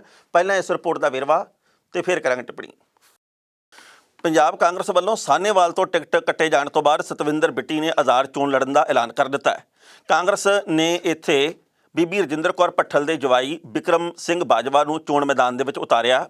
ਸਾਹਨੇਵਾਲ ਤੋਂ ਕਾਂਗਰਸ ਦੀ ਟਿਕਟ ਦੇ ਉੱਤੇ 2017 ਦੀ ਚੋਣ ਲੜ ਚੁੱਕੀ ਉਮੀਦਵਾਰ ਸਤਵਿੰਦਰ ਕੌਰ ਬਿੱਟੀ ਨੇ ਪਾਰਟੀ ਦੇ ਖਿਲਾਫ ਆਵਾਜ਼ ਚੱਕਣੀ ਸ਼ੁਰੂ ਕਰ ਦਿੱਤੀ ਹੈ। ਬਿੱਟੀ ਨੇ ਪ੍ਰਿयंका ਗਾਂਧੀ ਨੂੰ ਸਵਾਲ ਪੁੱਛਿਆ ਕਿ ਬੇਟੀ ਹੂੰ ਲੜ ਸਕਤੀ ਹੂੰ ਸਲੋਗਨ ਹੀ ਸੀ, ਇਸ ਦਾਅਵੇ ਦੀ ਫੂਕ ਕਿਉਂ ਨਿਕਲੀ ਹੈ, ਜਾਂ ਫਿਰ ਇਹ ਸਲੋਗਨ ਸਿਰਫ ਤੇ ਸਿਰਫ ਯੂਪੀ ਦੇ ਵਿੱਚ ਚੋਣਾਂ ਵਾਸਤੇ ਹੀ ਵਰਤਿਆ ਗਿਆ। ਬਿੱਟੀ ਨੇ ਕਿਹਾ ਕਿ ਕਾਂਗਰਸ ਨੇ ਔਰਤਾਂ ਨੂੰ ਬੁਰੀ ਤਰ੍ਹਾਂ ਇਗਨੋਰ ਕੀਤਾ। ਪਿਛਲੀ ਵਾਰ 15 ਦਿਨ ਪਹਿਲਾਂ ਮੈਨੂੰ ਟਿਕਟ ਦਿੱਤੀ ਗਈ ਤੇ ਮੈਂ ਪਾਰਟੀ ਦਾ ਹੁਕਮ ਮੰਨ ਕੇ ਚੋਣ ਵੀ ਲੜੀ ਤੇ ਤਕੜੀ ਟੱਕਰ ਵੀ ਦਿੱਤੀ। ਹੁਣ ਮੈਂ ਜਿੱਤਣ ਦਾ ਦਮ ਰੱਖਦੀ ਹਾਂ, ਪਰ ਜਾਣਬੁੱਝ ਕੇ ਮੇਰੀ ਟਿਕਟ ਕੱਟੀ ਗਈ ਹੈ। ਕਾਂਗਰਸ ਦੇ ਵਿੱਚ ਪਰਿਵਾਰਵਾਦ ਭਾਰੀ ਹੋ ਗਿਆ। ਮੇਰਾ ਕਸੂਰ ਸਿਰਫ ਇੰਨਾ ਹੈ ਕਿ ਮੇਰੀ ਸੱਸ ਦਾ ਨਾਂ ਰਜਿੰਦਰ ਕੌਰ ਭੱਠਲ ਨਹੀਂ, ਜੋ ਕਿ ਪੰਜਾਬ ਦੀ ਮੁੱਖ ਮੰਤਰੀ ਰਹੀ ਹੈ। ਮੈਂ ਤਾਂ ਪਾਰਟੀ ਦੇ ਵਾਸਤੇ ਅਮਰੀਕਾ ਛੱਡ ਕੇ ਆਈ ਹਾਂ ਤੇ ਇੱਥੇ ਕੰਮ ਵੀ ਕੀਤਾ। ਹੁਣ ਸਿੱਧੇ ਤੌਰ ਦੇ ਉੱਤੇ ਪਾਰਟੀ ਨੇ ਸਾਹਨੇਵਾਲ ਦੀ ਸੀਟ ਸ਼੍ਰੋਮਣੀ ਅਕਾਲੀ ਦਲ ਦੇ ਸਾਹਮਣੇ ਸਰੈਂਡਰ ਕਰ ਦਿੱਤੀ ਹੈ। ਬਿੱਟੀ ਨੇ 2017 ਦੀਆਂ ਚੋਣਾਂ ਕਾਂਗਰਸ ਦੀ ਟਿਕਟ ਦੇ ਉੱਤੇ ਲੜੀਆਂ ਸਨ ਤੇ ਇਸ ਦੌਰਾਨ ਸਾਬਕਾ ਕੈਬਨਿਟ ਮੰਤਰੀ ਨੂੰ ਚੰਗੀ ਟੱਕਰ ਵੀ ਦਿੱਤੀ ਸੀ। ਸ਼ਰਨਜੀਤ ਸਿੰਘ ਢਿੱਲੋਂ ਨੂੰ 63,184 ਵੋਟਾਂ ਪਈਆਂ ਸਨ ਤੇ ਬਿੱਟੀ ਨੂੰ 58,633 ਵੋਟਾਂ ਪਈਆਂ ਤੇ ਦੂਜੇ ਸਥਾਨ ਤੇ ਰਹੀ ਤੇ ਸਿਰਫ 4500 ਤੇ 51 ਵੋਟਾਂ ਦੇ ਨਾਲ ਸਤਵਿੰਦਰ ਬਿੱਟੀ ਹਾਰੀ। ਦੂਜੇ ਪਾਸੇ ਇਹ ਵੀ ਪਤਾ ਲੱਗਾ ਕਿ ਵਿਧਾਇਕ ਅਮਰੀਕ ਸਿੰਘ ਢਿੱਲੋਂ ਦੇ ਘਰ ਦੇ ਵਿੱਚ ਵੀ ਉਹਨਾਂ ਦੇ ਪ੍ਰਸ਼ੰਸਕਾਂ ਤੇ ਉਹਨਾਂ ਦੇ ਸਮਰਥਕਾਂ ਦਾ ਵੱਡਾ ਇਕੱਠ ਹੋਇਆ। ਉਹਨਾਂ ਨੇ ਕਿਹਾ ਕਿ ਮੈਂ 60 ਸਾਲ ਪਾਰਟੀ ਨੂੰ ਦਿੱਤੇ, ਪਾਰਟੀ ਨੇ ਮੇਰਾ ਨਿਰਾਦਰ ਕੀਤਾ, ਮੈਂ ਆਜ਼ਾਦ ਲੜਾਂਗਾ। ਤੇ ਉਹਨਾਂ ਨੇ ਇਹ ਵੀ ਗੱਲ ਕਹੀ ਹੈ ਕਿ ਜਿਸ ਤਰੀਕੇ ਦੇ ਨਾਲ ਅਪਮਾਨ ਕੀਤਾ ਗਿਆ ਇਹ ਬਰਦਾਸ਼ਤਯੋਗ ਨਹੀਂ ਹੈ। ਅਮਰੀਕ ਸਿੰਘ ਢਿੱਲੋਂ ਨੇ ਕਿਹਾ ਕਿ ਕਾਂਗਰਸ ਪਾਰਟੀ ਨੇ ਜੋ ਕੰਮ ਕੀਤਾ ਇਸ ਗੱਲ ਦੀ ਆਸ ਨਹੀਂ ਸੀ। ਭਾਵੇਂ ਕਿਸੇ ਵੀ ਤਰ੍ਹਾਂ ਦਾ ਸਮਾਂ ਹੋਵੇ, ਮੈਂ ਪਾਰਟੀ ਦੇ ਨਾਲ ਖੜਾ ਰਿਹਾ। ਇੰਦਰਾ ਗਾਂਧੀ ਦੇ ਸਮੇਂ ਜੇਲ੍ਹ ਵੀ ਕੱਟੀ ਹੈ। ਹੁਣ ਮੈਨੂੰ ਇਹ ਕਹਿੰਦੇ ਹੋਏ ਦੁੱਖ ਹੋ ਰਿਹਾ ਕਿ ਮੈਂ 4 ਵਾਰ ਇੱਥੋਂ ਸੀਟ ਜਿੱਤ ਕੇ ਪਾਰਟੀ ਦੀ ਝੋਲੀ ਵਿੱਚ ਪਾਈ। ਮੈਂ ਆਪਣੇ ਪੋਤੇ ਵਾਸਤੇ ਟਿਕਟ ਦੀ ਮੰਗ ਕੀਤੀ ਸੀ ਤੇ ਇਹ ਵੀ ਕਿਹਾ ਸੀ ਕਿ ਜੇਕਰ ਲੱਗਦਾ ਹੈ ਕਿ ਉਹ ਕਾਬਿਲ ਨਹੀਂ ਤਾਂ ਮੈਂ ਇੱਥੋਂ ਦੁਬਾਰਾ ਚੋਣ ਲੜਨ ਨੂੰ ਤਿਆਰ ਹਾਂ, ਪਰ ਪਾਰਟੀ ਨੇ ਮੇਰੀ ਅਣਦੇਖੀ ਕੀਤੀ ਹੈ। ਮੇਰੇ ਸਪੋਰਟਰ ਤੇ ਮੇਰੇ ਵਰਕਰ ਇਸ ਗੱਲ ਤੋਂ ਖਫਾ ਨੇ ਤੇ ਮੈਂ ਉਹਨਾਂ ਦੇ ਕਹਿਣ ਦੇ ਉੱਤੇ ਹੀ ਆਜ਼ਾਦ ਚੋਣ ਲੜ ਰਿਹਾ ਤੇ ਵੀਰਵਾਰ ਨੂੰ ਮੈਂ ਨਾਮਜ਼ਦਗੀ ਕਾਗਜ਼ ਦਾਖਲ ਕਰਾਂਗਾ। ਇਸ ਖਬਰ ਦੇ ਉੱਤੇ ਟਿੱਪਣੀ ਕਰਦਾ ਦੋਸਤੋ, ਪਹਿਲੀ ਗੱਲ ਤਾਂ ਅਸੀਂ ਕਹਾਂਗੇ, ਜੇਕਰ ਕਾਂਗਰਸ ਦੇ ਵੱਲੋਂ ਟਿਕਟਾਂ ਦੀ ਵੰਡ ਦੇ ਮਾਮਲੇ ਦੇ ਉੱਤੇ ਬਾਕੀ ਸੂਬਿਆਂ ਦੇ ਨਾਲ ਜੋੜ ਕੇ ਤੁਲਨਾ ਕੀਤੀ ਜਾਵੇ ਤਾਂ ਪ੍ਰਿयंका ਗਾਂਧੀ ਦੇ ਉਸ ਨਾਅਰੇ ਦੀ ਫੂਕ ਬਿਲਕੁਲ ਨਿਕਲ ਗਈ ਹੈ ਕਿ ਮੈਂ ਲੜਕੀ ਹੂੰ ਤੋਂ ਲੜ ਸਕਤੀ ਹੂੰ, ਕਿਉਂਕਿ ਇਹਨਾਂ ਨੇ ਯਾਨੀ ਕਿ ਕਾਂਗਰਸ ਪਾਰਟੀ ਨੇ ਯੂਪੀ ਦੇ ਵਿੱਚ 40% ਦੀ ਟਿਕਟਾਂ ਔਰਤਾਂ ਨੂੰ ਵੰਡੀਆਂ। ਉੱਥੇ ਔਰਤਾਂ ਦੇ ਨਾਂ ਦੇ ਉੱਤੇ ਕਾਂਗਰਸ ਨੇ ਪੱਤਾ ਖੇਡਣ ਦੀ ਕੋਸ਼ਿਸ਼ ਕੀਤੀ, ਪਰ ਕਾਂਗਰਸ ਨੇ ਪੰਜਾਬ ਦੇ ਵਿੱਚ 10% ਦੀ ਔਰਤਾਂ ਨੂੰ ਵੀ ਟਿਕਟਾਂ ਨਹੀਂ ਦਿੱਤੀਆਂ। ਹੁਣ ਤੱਕ ਦੂਜੀ ਸੂਚੀ ਨੂੰ ਜੇਕਰ ਮਿਲਾ ਲਿਆ ਜਾਵੇ ਤਾਂ ਆਪਾਂ ਜਾਣਦੇ ਹਾਂ ਕਿ 100 ਤੋਂ ਵੱਧ ਸੀਟਾਂ ਦਾ ਐਲਾਨ ਕੀਤਾ ਜਾ ਚੁੱਕਿਆ, ਉਮੀਦਵਾਰਾਂ ਦਾ ਐਲਾਨ ਹੋ ਚੁੱਕਿਆ। ਤਾਂ ਇਹਦੇ ਵਿੱਚੋਂ ਜੇਕਰ ਆਪਾਂ ਕੁੱਲ ਰੇਸ਼ੋ ਕੱਢੀਏ ਤਾਂ ਔਰਤਾਂ ਦੀ ਗਿਣਤੀ 10% ਦੀ ਵੀ ਨਹੀਂ ਬਣਦੀ। ਤੁਸੀਂ ਉੱਤਰਾਖੰਡ ਦੀ ਗੱਲ ਕਰ ਲਓ, ਮਣੀਪੁਰ ਦੀ ਗੱਲ ਕਰ ਲਓ, ਗੋਆ ਦੀ ਗੱਲ ਕਰ ਲਓ, ਇਹਨਾਂ ਥਾਵਾਂ ਦੇ ਉੱਤੇ ਵੀ 10% ਦੀ ਔਰਤਾਂ ਨੂੰ ਟਿਕਟਾਂ ਨਹੀਂ ਮਿਲੀਆਂ। ਯਾਨੀ ਕਿ ਯੂਪੀ ਦੇ ਵਿੱਚ ਗੱਲ ਹੋਰ ਹੈ ਤੇ ਪੰਜਾਬ ਤੇ ਬਾਕੀ ਸੂਬਿਆਂ ਦੇ ਵਿੱਚ ਗੱਲ ਹੋਰ ਹੈ। ਤੇ ਉੱਦਾਂ ਇਹ ਗੱਲ ਕਹੀ ਜਾ ਰਹੀ ਹੈ ਕਿ ਔਰਤਾਂ ਨੂੰ ਅਸੀਂ ਮਰਦਾਂ ਦੇ ਮੁਕਾਬਲੇ ਤਾਕਤ ਬਣਾ ਕੇ ਬਰਾਬਰਤਾ ਦੀ ਗੱਲ ਕਰਕੇ ਅਸੀਂ ਇੱਕ ਨਵਾਂ ਇਤਿਹਾਸ ਰਚਣ ਲੱਗੇ ਹਾਂ। ਇਹ ਇਤਿਹਾਸ ਸਿਰਫ ਯੂਪੀ ਦੇ ਵਿੱਚ ਹੀ ਹੈ। ਉੱਥੇ ਜੇਕਰ ਕੋਈ ਔਰਤ ਪੀੜਤ ਹੋਈ, ਉਹਨੂੰ ਟਿਕਟ ਮਿਲੀ, ਉਹਦੇ ਪਰਿਵਾਰ ਦੇ ਜੀ ਨੂੰ ਟਿਕਟ ਮਿਲੀ, ਇਹ ਸਿਰਫ ਤੇ ਸਿਰਫ ਲੋਕਾਂ ਨੂੰ ਆਪਣੇ ਵੱਲ ਖਿੱਚਣ ਦਾ ਇੱਕ ਤਰੀਕਾ ਮਾਤਰ ਸਾਬਤ ਹੋ ਰਿਹਾ। ਬਾਕੀ ਵਕਤ ਦੱਸੂ ਵੀ ਉੱਥੋਂ ਦੇ ਨਤੀਜੇ ਕੀ ਬਿਆਨ ਕਰਦੇ ਆ, ਪਰ ਪੰਜਾਬ ਦੇ ਵਿੱਚ ਇਹ ਫਾਰਮੂਲਾ ਕਿਉਂ ਨਹੀਂ ਲਾਗੂ ਹੋਇਆ। ਉਸ ਤੋਂ ਅਗਲੀ ਗੱਲ ਇਹ ਹੈ ਕਿ ਜਿਹੜੇ ਵਿਧਾਇਕ ਦੀ ਟਿਕਟ ਕੱਟੀ ਜਾਂਦੀ ਹੈ ਜਾਂ ਜਿਹਨੂੰ ਆਸ ਹੁੰਦੀ ਹੈ ਕਿ ਮੈਂ ਬਹੁਤ ਪਾਰਟੀ ਲਈ ਮਿਹਨਤ ਕੀਤੀ ਆ, ਉਹਦੀ ਟਿਕਟ ਕੱਟੀ ਜਾਂਦੀ ਹੈ, ਵਿਰੋਧ ਇਸੇ ਤਰੀਕੇ ਦੇ ਨਾਲ ਹੀ ਹੋਣਾ ਹੁੰਦਾ ਜਿਵੇਂ ਕਿ ਹੁਣ ਹੋ ਰਿਹਾ। ਜੇਕਰ ਮੰਨ ਲਓ ਸਤਵਿੰਦਰ ਬਿੱਟੀ ਹੋਰੀ ਆਜ਼ਾਦ ਖੜ੍ਹਦੇ ਜਿਵੇਂ ਕਿ ਉਹ ਖੜਨਗੇ ਵੀ, ਇਸ ਗੱਲ ਦਾ ਪੱਕਾ ਯਕੀਨ ਹੈ, ਨੁਕਸਾਨ ਕਿਹਦਾ ਹੋਣਾ? ਕਾਂਗਰਸ ਦਾ। ਜਿੱਤੂ ਕੌਣ? ਸ਼ਰਨਜੀਤ ਸਿੰਘ ਢਿੱਲੋਂ। ਸਾਨੂੰ ਇਸ ਗੱਲ ਦੀ ਆਸ ਹੈ। ਜੇਕਰ ਅਮਰੀਕ ਸਿੰਘ ਢਿੱਲੋਂ ਸਮਰਾਲੇ ਤੋਂ ਚੋਣ ਲੜਦੇ ਆ, ਫਾਇਦਾ ਸਭ ਤੋਂ ਵੱਧ ਕਿਹਦਾ ਹੋਊਗਾ? ਜਾਂ ਤਾਂ ਅਕਾਲੀ ਦਲ ਦੇ ਉਮੀਦਵਾਰ ਦਾ ਤੇ ਜਾਂ ਫਿਰ ਬਲਵੀਰ ਸਿੰਘ ਰਾਜੇਵਾਲ ਹੋਰਾਂ ਦਾ ਹੋਊਗਾ, ਕਿਉਂਕਿ ਰਾਜੇਵਾਲ ਹੋਰੀ ਸਮਰਾਲੇ ਤੋਂ ਚੋਣ ਲੜ ਰਹੇ ਆ। ਉਹਨਾਂ ਦੇ ਮੁਕਾਬਲੇ ਜਿਹੜਾ ਉਮੀਦਵਾਰ ਆ ਬਾਕੀ ਵੱਖ-ਵੱਖ ਪਾਰਟੀਆਂ ਦੇ, ਉਹ ਟੱਕਰ ਕਿੰਨੀ ਕੁ ਦੇਣਗੇ ਇਹ ਤਾਂ ਬਾਕੀ ਵਕਤ ਬਿਆਨ ਕਰੂਗਾ। ਪਰ ਅਮਰੀਕ ਸਿੰਘ ਢਿੱਲੋਂ ਦੇ ਵੱਲੋਂ ਬਗਾਵਤ ਕਰ ਦੇਣਾ ਇਹ ਇਸ ਗੱਲ ਨੂੰ ਦੱਸਣ ਦੇ ਵਿੱਚ ਕਾਫੀ ਹੈ ਕਿ ਕਾਂਗਰਸ ਦੇ ਪਾਵੇ ਹਿਲਾਉਣ ਦੀ ਕੋਸ਼ਿਸ਼ ਕੀਤੀ ਜਾਊਗੀ। ਤੇ ਮੈਨੂੰ ਇਸ ਗੱਲ ਦੀ ਪੂਰੀ ਆਸ ਹੈ ਕਿ ਸਤਕਾਰ ਕੌਰ ਨੂੰ ਟਿਕਟ ਨਾ ਮਿਲਣਾ ਫਿਰੋਜ਼ਪੁਰ ਦਿਹਾਤੀ ਦੇ ਵਿੱਚ ਵੀ ਕਾਂਗਰਸ ਦਾ ਬੈਕ ਗੇਅਰ ਲਵਾਉਣ ਵਾਲੀ ਗੱਲ ਹੈ। ਕੋਈ ਚਮਤਕਾਰ ਹੋ ਜੇ ਕੁਝ ਕਹਿ ਨਹੀਂ ਸਕਦੇ, ਪਰ ਆਸ਼ੂ ਬੰਗੜ ਨੂੰ ਲੋਕ ਸਵੀਕਾਰ ਕਿਵੇਂ ਕਰਨਗੇ? ਹੁਣ ਲੋਕਾਂ ਦੇ ਮਨਾਂ ਵਿੱਚ ਇਹ ਵੀ ਸਵਾਲ ਪੈਦਾ ਹੁੰਦਾ। ਬਾਕੀ ਸੀਟਾਂ ਦੇ ਵਿੱਚ ਵਸਦੇ ਲੋਕ ਵੀ ਇਹ ਸਵਾਲ ਕਰਦੇ ਆ ਕਿ ਅੱਜ ਜੇਕਰ ਇੱਧਰੋਂ ਬੰਦਾ ਦੂਜੇ ਪਾਸੇ ਜਾਂਦਾ ਹੈ ਤਾਂ ਉਹਦੇ ਉੱਤੇ ਲੋਕ ਕਿਵੇਂ ਭਰੋਸਾ ਕਰਨਗੇ? ਪਹਿਲਾਂ ਆਮ ਆਦਮੀ ਪਾਰਟੀ ਦੀ ਟਿਕਟ, ਬਾਅਦ ਦੇ ਵਿੱਚ ਕਾਂਗਰਸ ਦੀ ਟਿਕਟ। ਦੋਸ਼ਾਂ ਦਾ ਸਿਲਸਿਲਾ ਇਸ ਵੇਲੇ ਜਾਰੀ ਹੈ। ਪਰ ਪਤਾ ਲੱਗਾ ਜੀ ਕਿ 27 ਤਰੀਕ ਨੂੰ ਯਾਨੀ ਕਿ ਅੱਜ ਰਾਹੁਲ ਗਾਂਧੀ ਦੇ ਵੱਲੋਂ ਪੰਜਾਬ ਦੇ ਵਿੱਚ ਵਰਚੁਅਲ ਰੈਲੀ ਨੂੰ ਸੰਬੋਧਨ ਕੀਤਾ ਜਾਣਾ। ਮੁੱਖ ਮੰਤਰੀ ਚਿਹਰੇ ਦਾ ਮਾਮਲਾ ਊਠ ਦੇ ਬੁੱਲ ਵਾਂਗੂ ਲਗਾਤਾਰ ਲਟਕ ਰਿਹਾ। ਕੋਈ ਪਤਾ ਨਹੀਂ ਕਿਸੇ ਨੂੰ ਚਿਹਰਾ ਐਲਾਨਣਾ ਵੀ ਹੈ, ਕੋਈ ਪਤਾ ਨਹੀਂ ਕਿਸੇ ਨੂੰ ਚਿਹਰਾ ਨਹੀਂ ਐਲਾਨਣਾ। ਲੰਘੇ ਕੱਲ੍ਹ ਚਰਨਜੀਤ ਸਿੰਘ ਚੰਨੀ ਹੋਰਾਂ ਨੇ ਗਣਤੰਤਰ ਦਿਵਸ ਦੇ ਮੌਕੇ ਜਲੰਧਰ ਦੇ ਵਿੱਚ ਤਿਰੰਗਾ ਲਹਿਰਾਇਆ। ਇੱਥੇ ਪੱਤਰਕਾਰਾਂ ਨੇ ਉਹਨਾਂ ਨੂੰ ਸਵਾਲ ਕੀਤਾ ਕਿ ਬਿਕਰਮ ਮਜੀਠੀਆ ਬਾਰੇ ਕੀ ਕਹੋਗੇ। ਉਹ ਕਹਿੰਦੇ ਉਹਦੇ ਤਾਂ ਉੱਡ ਗਏ ਤੋਤੇ। ਬਸ ਇੰਨੀ ਗੱਲ ਕਹਿ ਕੇ ਉਹ ਅੱਗੇ ਚਲੇ ਗਏ ਆ। ਸੋ ਦੋਸ਼ਾਂ ਦੀ ਸਿਆਸਤ ਸਿਖਰ ਦੇ ਉੱਤੇ ਆ। ਇੱਕ ਦੂਜੇ ਦਾ ਪੈਰ ਮਿੱਧਣ ਦੀ ਕਸਰ ਕੋਈ ਨਹੀਂ ਛੱਡੀ ਜਾ ਰਹੀ। ਟਿਕਟਾਂ ਦੀ ਵੰਡ ਦੇ ਮਾਮਲੇ ਦੇ ਉੱਤੇ ਕਾਂਗਰਸ ਦੇ ਵਿੱਚ ਕਲੇਸ਼ ਸਿਖਰ ਦੇ ਉੱਤੇ ਆ। ਇੱਕ ਟੱਬਰ ਦੇ ਦੋ ਜੀਆਂ ਨੂੰ ਟਿਕਟ ਮਿਲਣ ਦੇ ਵਿੱਚ ਵੀ ਕਾਮਯਾਬੀ ਮਿਲੀ ਹੈ ਤੇ ਨਵਜੋਤ ਸਿੰਘ ਸਿੱਧੂ ਦੇ ਸਭ ਤੋਂ ਕਰੀਬੀ, ਜਿਨ੍ਹਾਂ ਨੂੰ ਕਿ ਰਿਸ਼ਤੇ ਦੇ ਵਿੱਚ ਭਤੀਜਾ ਵੀ ਕਿਹਾ ਜਾ ਰਿਹਾ, ਉਹਨਾਂ ਨੂੰ ਵੀ ਟਿਕਟ ਮਿਲ ਗਈ ਹੈ। ਸੋ ਇਸ ਗੱਲ ਦੇ ਉੱਤੇ ਸਵਾਲ ਖੜੇ ਹੋਣੇ ਕੁਦਰਤੀ ਹੈ। ਚਰਨਜੀਤ ਸਿੰਘ ਚੰਨੀ ਦੇ ਭਰਾ ਨੂੰ ਟਿਕਟ ਮਿਲੀ ਨਹੀਂ, ਕਹਿੰਦੇ ਵੀ ਇੱਕ ਟੱਬਰ ਇੱਕ ਟਿਕਟ। ਤੇ ਇਸ ਗੱਲ ਦੇ ਉੱਤੇ ਆਮ ਆਦਮੀ ਪਾਰਟੀ ਦੇ ਰਾਘਵ ਚੱਡਾ ਨੇ ਵੀ ਸਵਾਲ ਖੜਾ ਕੀਤਾ ਵੀ ਚੰਨੀ ਦੇ ਭਰਾ ਨੂੰ ਇਸ ਕਰਕੇ ਟਿਕਟ ਨਹੀਂ ਮਿਲੀ ਕਿਉਂਕਿ ਉਹ ਦਲਿਤ ਭਾਈਚਾਰੇ ਦੇ ਵਿੱਚੋਂ ਆ, ਪਰ ਬਾਕੀ ਜਿਹੜੇ ਤਕੜੇ ਰਸੂਖਦਾਰ ਬੰਦੇ ਆ ਉਹ ਟਿਕਟ ਲੈਣ ਦੇ ਵਿੱਚ ਕਾਮਯਾਬ ਹੋ ਗਏ ਆਪਦੇ ਟੱਬਰ ਦੇ ਹੋਰ ਜੀਆਂ ਦੇ ਵਾਸਤੇ ਵੀ। ਇਹ ਤਾਂ ਚੰਨੀ ਸਾਹਿਬ ਦੇ ਨਾਲ ਤੇ ਦਲਿਤ ਭਾਈਚਾਰੇ ਦੇ ਨਾਲ ਉਹ ਕਹਿੰਦੇ ਬਹੁਤ ਵੱਡਾ ਧੱਕਾ ਕੀਤਾ। ਬਿਕਰਮ ਸਿੰਘ ਮਜੀਠੀਆ ਦੀ ਗ੍ਰਿਫਤਾਰੀ ਦੇ ਉੱਤੇ ਮਾਣਯੋਗ ਹਾਈ ਕੋਰਟ ਦੇ ਵੱਲੋਂ 3 ਦਿਨ ਦੀ ਰੋਕ ਲਾਈ ਗਈ ਹੈ। ਲੰਘੇ ਕੱਲ੍ਹ ਦੂਜਾ ਦਿਨ ਸੀ ਰੋਕ ਦਾ ਤੇ ਅੱਜ ਯਾਨੀ ਕਿ 27 ਤਰੀਕ ਤੀਜਾ ਦਿਨ ਰੋਕ ਦਾ। ਅੱਜ ਉਹਨਾਂ ਦੇ ਵੱਲੋਂ ਸ਼ਾਇਦ ਆਪਣੇ ਨਾਮਜ਼ਦਗੀ ਕਾਗਜ਼ ਦਾਖਲ ਵੀ ਕੀਤੇ ਜਾਣ, ਇਸ ਗੱਲ ਦੀ ਸਾਨੂੰ ਆਸ ਹੈ। ਪਰ ਬਿਕਰਮ ਸਿੰਘ ਮਜੀਠੀਆ ਨੇ ਲੰਘੇ ਕੱਲ੍ਹ ਪ੍ਰੈਸ ਕਾਨਫਰੰਸ ਕੀਤੀ ਹੈ। ਇਹਦੇ ਵਿੱਚ ਉਹਨਾਂ ਨੇ ਆਪਣੇ ਤਿੱਖੇ ਤੇਵਰ ਦਿਖਾਏ ਆ। ਇਹਦੇ ਵਿੱਚ ਬਿਕਰਮ ਸਿੰਘ ਮਜੀਠੀਆ ਨੇ ਇਹ ਗੱਲ ਕਹੀ ਹੈ ਕਿ ਜੋ ਮੇਰੇ ਖਿਲਾਫ ਸਾਜ਼ਿਸ਼ਾਂ ਘੜ ਰਹੇ ਆ ਉਹਨਾਂ ਨੂੰ ਅਸੀਂ ਆਉਂਦੇ ਸਮੇਂ ਦੇ ਵਿੱਚ ਸੂਈ ਦੇ ਨੱਕੇ ਦੇ ਵਿੱਚ ਨਹੀਂ ਲੰਘਾਵਾਂਗੇ ਕਿਉਂਕਿ ਉਹ ਜ਼ਿਆਰਤੀਆਂ ਕਰ ਰਹੇ ਆ, ਕਿਉਂਕਿ ਉਹ ਇਸ ਵੇਲੇ ਧੱਕੇਸ਼ਾਹੀ ਕਰ ਰਹੇ ਆ। ਉਹਨਾਂ ਨੇ ਕੁਝ ਕੁ ਉਦਾਹਰਨਾਂ ਦਿੱਤੀਆਂ। ਉਹ ਕਹਿੰਦੇ ਮੇਰੇ ਖਿਲਾਫ ਸਬੂਤ ਵੀ ਕੋਈ ਨਹੀਂ, ਜਾਂ ਤਾਂ ਹੋਵੇ ਵੀ ਇਹਦੇ ਘਰ ਦੇ ਵਿੱਚੋਂ ਡਰੱਗ ਮਿਲੀ ਹੈ, ਜਾਂ ਹੋਵੇ ਵੀ ਇਹਦੀ ਆਪਸੀ ਵਾਰਤਾਲਾਪ ਦੀ ਡਰੱਗ ਦੀ ਆ ਜਿਹੜੀ ਉਹ ਕੋਈ ਆਡੀਓ ਕੋਈ ਵੀਡੀਓ ਆ, ਜਾਂ ਇਹ ਹੋਵੇ ਵੀ ਕੋਈ ਡਰੱਗ ਮਾਫੀਆ ਨੇ ਮੇਰੇ ਖਾਤੇ 'ਚ ਕੋਈ ਪੈਸੇ ਪਾਏ ਆ ਉਹ ਗੱਲ ਨਸ਼ਰ ਹੋ ਗਈ ਹੈ। ਪਰ ਜੇਕਰ ਤੁਸੀਂ ਸਿਰਫ ਤੇ ਸਿਰਫ ਇੱਕ ਧਾਰਨਾ ਬਣਾ ਕੇ ਚੋਣਾਂ ਦੇ ਮੱਦੇਨਜ਼ਰ ਇਹ ਸਾਰਾ ਕੁਝ ਕਰਦੇ ਆ ਤਾਂ ਕਾਂਗਰਸ ਨੂੰ ਉਹਨਾਂ ਨੇ ਸਵਾਲ ਕੀਤੇ ਆ ਵੀ ਸਿੱਧੂ ਮੂਸੇਵਾਲਾ ਦੇ ਉੱਤੇ ਆਰਮਜ਼ ਐਕਟ ਦੇ ਤਹਿਤ ਪਰਚਾ ਦਰਜ ਹੋਇਆ, ਕਰਨੀ ਤੁਸੀਂ ਕਾਰਵਾਈ ਸੀ, ਦੇਤੀ ਉਹਨੂੰ ਟਿਕਟ, ਇਹ ਦੱਸੋ ਵੀ ਉਹ ਗਲਤ ਆ ਕਿ ਮੈਂ ਗਲਤ ਆ। ਫਿਰ ਉਹਨਾਂ ਨੇ ਇਹ ਗੱਲ ਕਹੀ ਆ ਕਿ ਸੁਖਪਾਲ ਸਿੰਘ ਖਹਿਰਾ ਈਡੀ ਦੇ ਮਾਮਲੇ ਦੇ ਵਿੱਚ ਫਸਿਆ ਹੋਇਆ, ਮਨੀ ਲਾਂਡਰਿੰਗ ਦੇ ਮਾਮਲੇ 'ਚ ਫਸਿਆ ਹੋਇਆ, ਇਸ ਵੇਲੇ ਪਟਿਆਲੇ ਦੀ ਜੇਲ੍ਹ ਦੇ ਵਿੱਚ ਬੰਦ ਹੈ, ਪਰ ਭੁਲੱਥ ਤੋਂ ਉਹਨੂੰ ਟਿਕਟ ਮਿਲ ਜਾਂਦੀ ਹੈ। ਇਹ ਦੱਸੋ ਵੀ ਗਲਤ ਕੌਣ ਆ, ਸਹੀ ਕੌਣ ਆ। ਉਹਨਾਂ ਨੇ ਕਈ ਤਰ੍ਹਾਂ ਦੇ ਉੱਤਰ ਦਿੱਤੇ ਆ, ਤਿੱਖੇ ਤੇਵਰ ਦਿਖਾਏ ਆ ਯਾਨੀ ਕਿ ਬਿਕਰਮ ਸਿੰਘ ਮਜੀਠੀਆ ਨੇ। ਤੇ ਇਹ ਵੀ ਗੱਲ ਕਹੀ ਹੈ ਵੀ ਚੰਨੀ ਹੋਰੀ ਜੋ ਕੁਝ ਕਰ ਰਹੇ ਆ ਇਹ ਬਿਲਕੁਲ ਗਲਤ ਹੈ। ਉਹਨਾਂ ਨੇ ਕਿਹਾ ਵੀ ਜਿਹੜੀ ਦੂਜੀ ਟੇਪ ਆਊਗੀ ਮੈਨੂੰ ਮਾੜਾ ਜਿਹਾ ਇੱਧਰਲੇ ਪਾਸੇ ਵਿਹਲਾ ਹੋ ਲੈਣ ਦਿਓ, ਮੇਰੇ ਕੋਲੇ ਕਈ ਰਿਕਾਰਡਿੰਗਾਂ ਤੇ ਕਈ ਟੇਪਾਂ ਹੈਗੀਆਂ, ਪਰ ਜਿਹੜੀ ਦੂਜੀ ਟੇਪ ਆਊਗੀ ਉਹਦੇ ਨਾਲ ਕਈਆਂ ਦੀਆਂ ਚੀਕਾਂ ਨਿਕਲ ਜਾਣਗੀਆਂ। ਹੁਣ ਅਕਾਲੀ ਦਲ ਦੇ ਆਗੂ ਆ ਜਿਹੜੇ ਇਸ ਵਕਤ ਚਿੰਤਨ ਕਰ ਰਹੇ ਆ, ਇਸ ਵਕਤ ਐਨਾਲਿਸਿਸ ਕਰ ਰਹੇ ਆ ਕਿ ਕੀ ਬਿਕਰਮ ਸਿੰਘ ਮਜੀਠੀਆ ਦੀ ਅਗਾਊਂ ਜ਼ਮਾਨਤ ਦੀ ਅਰਜ਼ੀ ਮਾਣਯੋਗ ਸੁਪਰੀਮ ਕੋਰਟ ਦੇ ਵੱਲੋਂ ਪਾਸ ਕੀਤੀ ਜਾਊਗੀ, ਕਿਉਂਕਿ 3 ਦਿਨ ਤਾਂ ਮੁੱਕ ਗਏ ਸਮਝੋ। ਜੇਕਰ ਬਿਕਰਮ ਸਿੰਘ ਮਜੀਠੀਆ ਨੂੰ ਇਸ ਵਕਤ ਗ੍ਰਿਫਤਾਰੀ ਦੇ ਉੱਤੇ ਰੋਕ ਨਾ ਵੀ ਲੱਗਦੀ ਤਾਂ ਫਿਰ ਉਹ ਆਨਲਾਈਨ ਆਪਣੇ ਕਾਗਜ਼ ਦਾਖਲ ਕਰਦੇ। ਪਰ ਹੁਣ ਦੇਖਣਾ ਇਹ ਹੋਊਗਾ ਕਿ ਅਕਾਲੀ ਦਲ ਆ ਜਿਹੜਾ ਉਹ ਕਿੰਨਾ ਕੁ ਪੱਕੇ ਪੈਰੀ ਹੋ ਕੇ ਅੱਗੇ ਵੱਧਦਾ। ਕੀ ਬਿਕਰਮ ਸਿੰਘ ਮਜੀਠੀਆ ਦੀ ਸੁਪਰੀਮ ਕੋਰਟ ਦੇ ਵੱਲੋਂ ਜ਼ਮਾਨਤ ਅਰਜ਼ੀ ਰੱਦ ਹੁੰਦੀ ਹੈ ਜਾਂ ਇਹ ਪਾਸ ਹੋ ਜਾਂਦੀ ਹੈ? ਕੀ ਬਿਕਰਮ ਸਿੰਘ ਮਜੀਠੀਆ ਪੁਲਿਸ ਦੇ ਕੋਲੇ ਸਰੈਂਡਰ ਕਰਦੇ ਆ, ਗ੍ਰਿਫਤਾਰੀ ਉਹਨਾਂ ਦੀ ਹੁੰਦੀ ਹੈ ਕਿ ਨਹੀਂ ਹੁੰਦੀ? ਪਰ ਉਹਨਾਂ ਨੇ ਕੱਲ੍ਹ ਆਪਣੀ ਦਰਦ ਕਹਾਣੀ ਵੀ ਬਿਆਨ ਕੀਤੀ ਹੈ। ਉਹ ਕਹਿੰਦੇ ਵੀ ਇਸ ਵਕਤ ਮੇਰੇ ਟੱਬਰ ਦੇ ਕਈ ਜੀ ਆ ਜਿਹੜੇ ਉਹ ਕਰੋਨਾ ਪੀੜਤ ਆ, 10 ਸਾਲ ਦਾ ਬੇਟਾ ਉਹਨਾਂ ਜੀਆਂ ਦੀ ਸੇਵਾ ਕਰ ਰਿਹਾ, ਮੈਨੂੰ ਪੁਲਿਸ ਇਸ ਵਕਤ ਜ਼ਲੀਲ ਕਰ ਰਹੀ ਹੈ। ਅਦਾਲਤ ਦੇ ਵੱਲੋਂ ਕੋਈ ਆਰਡਰ ਨਹੀਂ ਕੀਤਾ ਗਿਆ ਹੁੰਦਾ, ਸਾਡੇ ਘਰ ਦੇ ਵਿੱਚ ਪੁਲਿਸ ਰੇਡ ਮਾਰਨ ਚਲੀ ਜਾਂਦੀ ਹੈ। ਇਹਨਾਂ ਨੂੰ ਆਉਂਦੇ ਸਮੇਂ ਦੇ ਵਿੱਚ ਤਾਰੇ ਦਿਸਣਗੇ। ਪਹਿਲਾਂ ਇਸ ਰਿਪੋਰਟ ਦਾ ਵੇਰਵਾ ਤੇ ਫਿਰ ਕਰਾਂਗੇ ਟਿੱਪਣੀ। ਪੰਜਾਬ ਦੇ ਵਿੱਚ ਡਰੱਗ ਕੇਸ ਨੂੰ ਲੈ ਕੇ ਰਾਜਨੀਤੀ ਸਿਖਰ ਦੇ ਉੱਤੇ ਪਹੁੰਚ ਗਈ ਹੈ। ਗ੍ਰਿਫਤਾਰੀ ਤੋਂ ਰਾਹਤ ਮਿਲਣ ਤੋਂ ਬਾਅਦ ਅਕਾਲੀ ਨੇਤਾ ਬਿਕਰਮ ਸਿੰਘ ਮਜੀਠੀਆ ਨੇ ਚੰਡੀਗੜ੍ਹ ਵਿੱਚ ਪ੍ਰੈਸ ਕਾਨਫਰੰਸ ਕੀਤੀ। ਮਜੀਠੀਆ ਨੇ ਕਿਹਾ ਕਿ ਸੁਖਪਾਲ ਖਹਿਰਾ ਦੇ ਉੱਤੇ ਡਰੱਗ ਕੇਸ ਦਰਜ ਹੈ, ਇਸ ਦੇ ਬਾਵਜੂਦ ਕਾਂਗਰਸ ਨੇ ਉਹਨਾਂ ਨੂੰ ਟਿਕਟ ਕਿਉਂ ਦਿੱਤੀ? ਸਿੱਧੂ ਮੂਸੇਵਾਲਾ ਦੇ ਉੱਤੇ ਆਰਮਜ਼ ਐਕਟ ਦੇ ਤਹਿਤ ਕੇਸ ਦਰਜ ਹੈ, ਕਾਂਗਰਸ ਨੇ ਜਾਣਬੁੱਝ ਕੇ ਉਹਨੂੰ ਟਿਕਟ ਦਿੱਤੀ।